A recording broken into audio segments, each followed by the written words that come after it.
My worst OD experience on cocaine, I kept vomiting and I could not stop vomiting. I went on a bender into a hotel room. I had an 8-ball of Coke, had a fifth of vodka, ended up inviting girl over there, and we're in the middle of having sex. And all of a sudden, we stop, we do some lines, and my brain like shut down. I also had trouble breathing all of a sudden. I couldn't catch my breath. I could feel my heart, and I just started throwing up. I ended up grabbing a trash can, ended up puking in the trash can.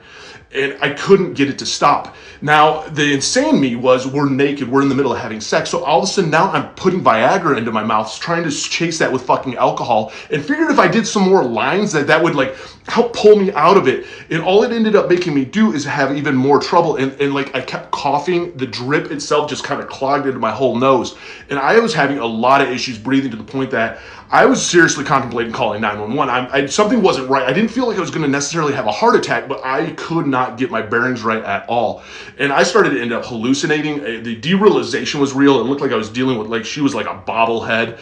And I remember I just had to sit there, and I just sat there through it, just shaking and fucking rocking back and forth, and ended up talking to her, and I actually talked myself kind of through it, as eventually that it subsided. It took it a while to subside, and it was like, man, what the fuck happened? And then I had to reconvince her to get her clothes back off so that we could go back at it, because I've kind of realized what happened. So I was like, I'm not fucking touching any more Coke right now, but I can still drink and I can still pop Viagra. I mean, that's the insanity of addiction. I mean, that's the worst part about addiction. You can get to the point where you can almost die and you don't care, because you seriously, it's past, and now that it's past, it's like it was meant to be.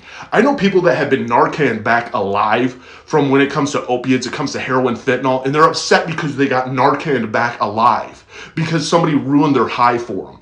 That is the insanity of addiction, that we can almost die and we don't fucking care.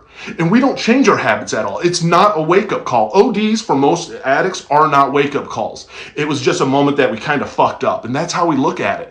I got sober 7/25/17. It is one day at a time. It's finding out what works for you, and it's not giving up. Whether it's inpatient treatment, outpatient treatment, therapy, therapist, medication, no matter what it is, find what works for you.